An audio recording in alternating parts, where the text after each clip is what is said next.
This is Douglas Kirk, and it's February 1st, 2012. I thought I'd create an audio record of the production of the Look For Me, I Will Find You motion picture series. The books are finished, and I don't know if I'll write another one or not, but the four books that I've written so far tie so nicely together that I just feel like need to now turn my effort toward getting these made into a motion picture series. So I actually started writing the screenplay today. And the reason I did that, I chose chapter 13 out of book 4, which is an odd place to start. But the reason I did that is because yesterday I had this idea that if we're going to sell this project, we need to do it differently than people typically sell projects. And so I want to film a trailer, and actually it's not a trailer, it's a chapter or a scene from the movie. I want to film that scene, and then we'll probably try to film a trailer too.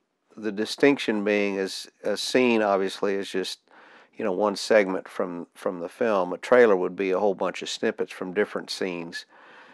A trailer is a lot harder to film because you have to set all those things up. But to film one scene wouldn't be that difficult. There's one particular scene that I'm really fond of, and this is in book 4, where Lori and Megan are in Wallace's studio.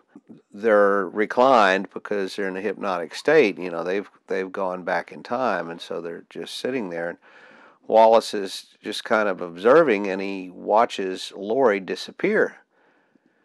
Well, when he sees that, he calls out for Richard Strain, who is in the other room, happens to be talking on the cell phone to a nurse friend of his.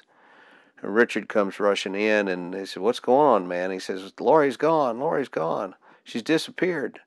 And Richard says, what do you mean? Figuring she got up and walked out or something. But Wallace says, no, she disappeared. And then right before their eyes, Megan disappears. And Wallace lunges at her, tries to grab her and hold her back. And of course, he just jumps into thin air as she disappears. Richard sees that, so he knows what Wallace is talking about. So they both kind of freak out for a while as to what they saw. And then they get into this banter of, what's really going on here? I don't know. Are you going to tell anybody about it? No, I'm not going to say anything. They're really in a state of disbelief. And it's a great scene because it tells something about the overall book because of the ladies disappearing, and also the nice interplay between Wallace and Richard. So I thought I would set up and film that as a teaser for the movie. I call it a trailer, but it's really not a trailer. It's a teaser. And so last night I posted on Craigslist a call for an actress to play Megan. Megan is from the year 2039, and she's, as I said in my call, she's drop dead gorgeous. She's got all the right curves. She's got blonde hair, and it doesn't say in the book what color her eyes are. So I said in my call that they would be blue, green, or hazel. She just has to be stunning. The kind of person that when she walks in the room, everybody looks at her, and men absolutely notice her. But also very on top of her game. She's the head of public relations of the Denver airport in the year 2039, and she's sharp. And when she does press conferences and stuff, everybody they admire her and admire her professionalism, and also she's gorgeous. So anyway, I put that in the Craigslist offer, and within an hour, and I posted it at 3 something in the morning, within an hour and a half, I got one lady from Austin sent her head sheet. She's a very pretty woman, and she said she's interested in the project. So I wrote her back about 6 in the morning, wrote her back and said, "Hey, I haven't looked at your pictures on my computer, but I will, and I'll get back to you. And I did later in the day, and I told her that where she could see the books if she wanted to, and I said I'd send PDF files if she wanted them. And then I got a email from another lady in Austin who she said up front, I'm too old for the part, but I like what you're doing and I want to be considered. And so I looked at her portfolio, and she's also very pretty. She's Irish and she has some stunning eyes, which is good because I want all the characters in this story to have really remarkable eyes. I wrote this lady back and I said, well, there is a character, Sandy Boise, who is the detective that we see in book 3 in Missing You. I said, that's something you might want to consider. And I also asked her if she wanted the PDF files, and she wrote back and she said yes, she'd like to see those. So I sent her the PDF files, and I guess she'll read the books and we'll see what she thinks.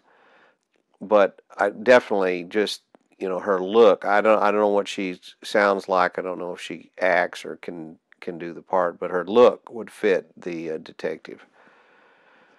Now that's the first two. Oh, and the first lady that contacted me, she's 5 feet 3 inches tall, and she has red hair, and that's really not Megan. That's really not Megan. When I saw her picture, I said, it is Macy Lee. Macy Lee, who is in book 4 in the year 1637. So anyway, I told her to pay attention to that possibility in the books. Then I got a third contact from a lady who sent me a link to an agency that she's involved with, and I could not make the link work. The computer kept asking me to download some programs, and I tried, and I couldn't get that to happen. So I wrote her back and said, look, this is not working. Just send me some attachments. So it was pretty interesting to get 3 contacts, in less than 24 hours. And they're all from Austin. My thought on the sequence that I want to film is that I would set up the psychologist studio in the vacant house that we have, and just build the set, based upon the way it would appear in the book. This guy actually, in the book, he actually does his work inside of his home, brings his clients to his home, so it's, totally appropriate set. We'll have to gather together the shelves of textbooks, and he's got to have a nice desk, and then a couch or recliner, and another chair, because Lori's going to be hypnotized on the couch, and then Megan's going to be hypnotized. Actually, she puts herself into a trance on the little side chair. But we can set it up that way, and that won't be that hard to make a nice set for filming this sequence. Now, with respect to the guys, the person that I really want to play Richard is the person in real life who stimulated the role. I don't know if he's available. I don't know if he acts. I don't know if he's willing, but I'm certainly going to ask him. And as far as I'm concerned, his answer has to be yes. I do think he's got the capability. I think I know him well enough to know that he really does have this capability. Then the role for Wallace, of course, I want to play that. I wrote these books so that I could perform, and so that Melanie could perform. I wrote a role for her, and I wrote a role for me. Unfortunately, I don't think Melanie's available. I don't think she's going to be able to do this. So it's going to be really hard. We're going to have to find somebody that would play her part. And that's going to be difficult, maybe impossible. But at some point we have to cross that bridge. The film series, and I say series because we're trying to take over 1,000 pages of story in 4 books and convert it into motion picture. I mean, you can't do that in one movie. It would be impossible. Each book was written as a separate movie, so I'm talking about 4 feature-length movies. And there's about 80 characters in the story. There's a number of minor characters. There's a number of supporting characters. There's 2 main characters, which they're Wallace and Laurie. And Wallace and Laurie play a very critical role in book 1 in Look for Me, but they don't have a lot of screen time. They introduce the story and they end the story. But in I Will Find You, book 2, that role is increased. And then in book 3, Missing You, it's increased dramatically. And then book 4, Everything to Me, their role is also pretty dramatic. We can get started on the series actually filming in different locations. We could have different units because some of these stories are just completely independent of any of the others. Like Dub and Meallan in Ireland, in 1014 Ireland, they don't have any contact with anybody else except briefly. That what their sequences are just completely independent of other things. That's what's fascinating about the whole story, is that you've got a whole bunch of stories within stories within the story. That means that to film the 4 motion pictures, you can't have the actors age in real life. You can't spend 3 or 4 or 5 years making this thing, because in the story time in these 4 books, like Laurie and Wallace, goes from October of 2008 until June of 2009. I mean, it's 6 months. You can't film that over a 4 or 5 year period because the real actors will age. But that's okay, because the way the story is written, you can film a bunch of these things simultaneously. Now, that would almost mean you need different directors.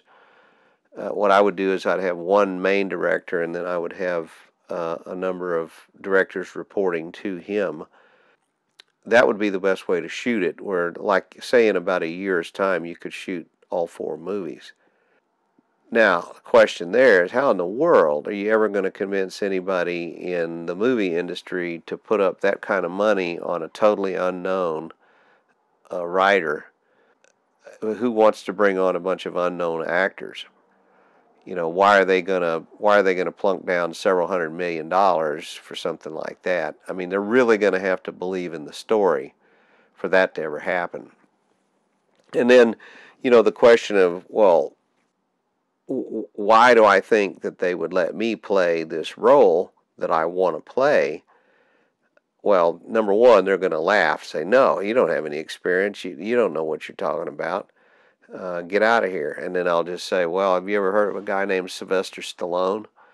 Because that's how he got started in the movie industry. Is he wrote a script and he pounded the pavement until he got the movie made, and that was Rocky. And were there 5 Rocky pictures, all starring Sylvester Stallone, and of course he's done all kinds of other work since then. I mean, he's become a huge star.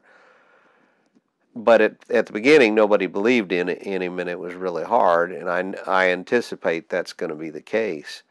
Now, if Hollywood came along and said, well, we'll make the movies, but we're not going to hire any actors that you recommend, well, that'll be push come to shove time. I'll have to make the decision, well, do I want the movies made and compromise not getting to have any say about who the actors are?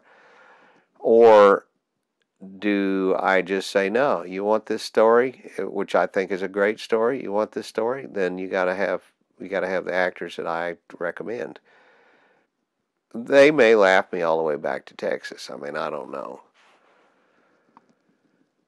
But I called and talked with my friend Al in Austin today, and I told him that I'd finished the fourth book, and he said, "Wow, yeah," and told him what I wanted to do, and he's all set and ready to do it. He's had a lot of experience in the film business over the course of his lifetime. He's the guy I want to direct or co-direct this scene that I want to shoot. I think he's got the capability to do that, and he and I have worked together before. I think we can push in that direction. There's another guy that I would really love to be involved with to direct either this or something else. And he's a guy I met, bought some equipment from him, and I met him and spent some time in the parking lot with him, just talking about things. And we've kind of stayed in touch, and I've looked at some of the work that he's done, and I like his style. He's a writer director, and I like his style.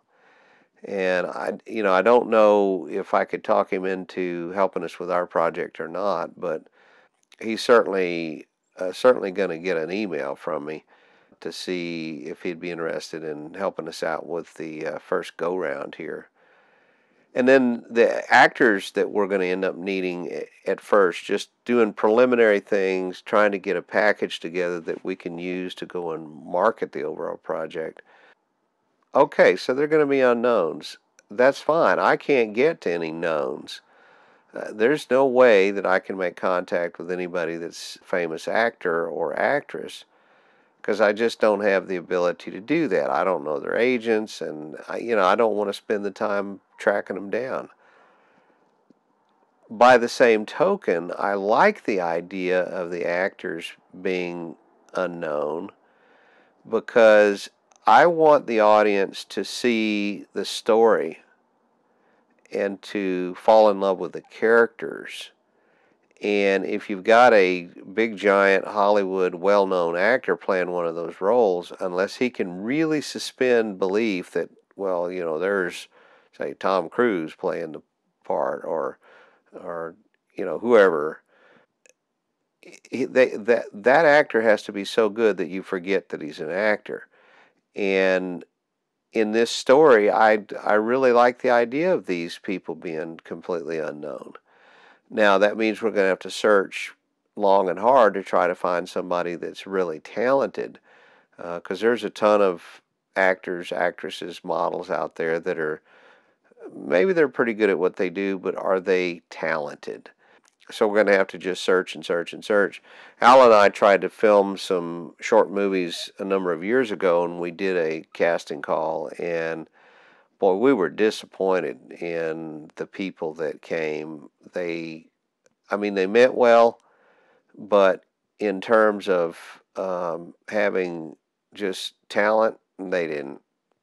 They didn't, and so we didn't end up with anybody as a result of that experience. It was eye opening, and I guess that's the reason in the industry when people are getting ready to make a movie, they'll go to a casting agency because the casting agency has already pre-screened people and gotten it down to the point where they're dealing with professionals and not a bunch of people that are just way struggling and dreaming but just don't have any talent.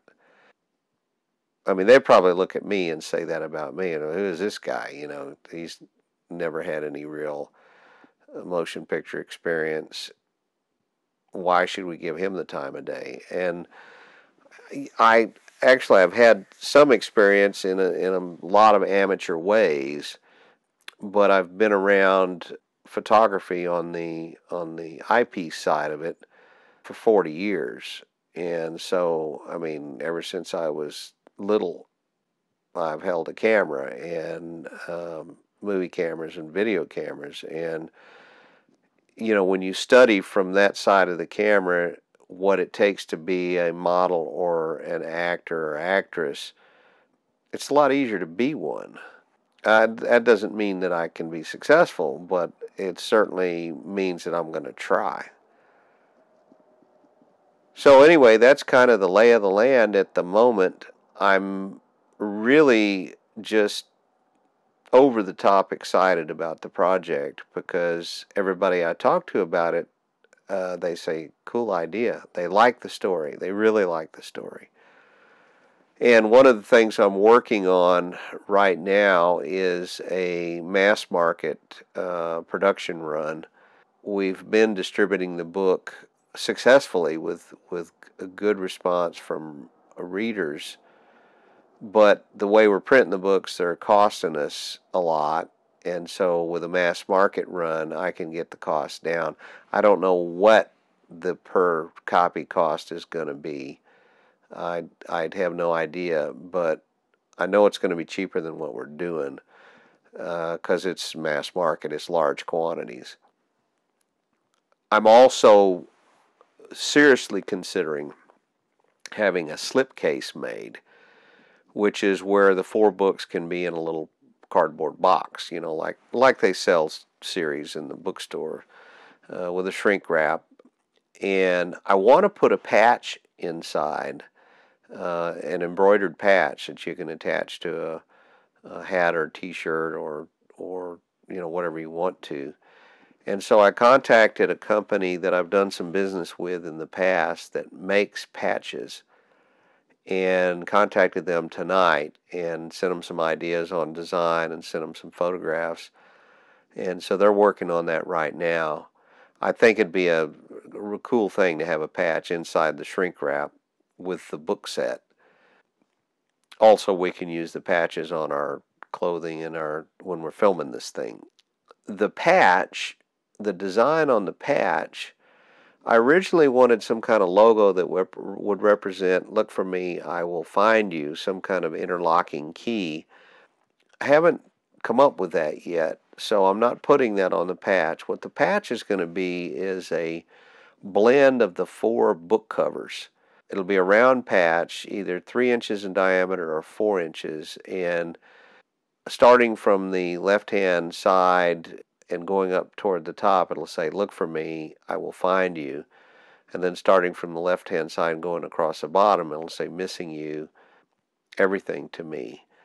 So the 4 book titles will be on the patch. And then the image within the patch, in the foreground will be 2 gravestones, kind of in the dark, just like on the cover of book 1.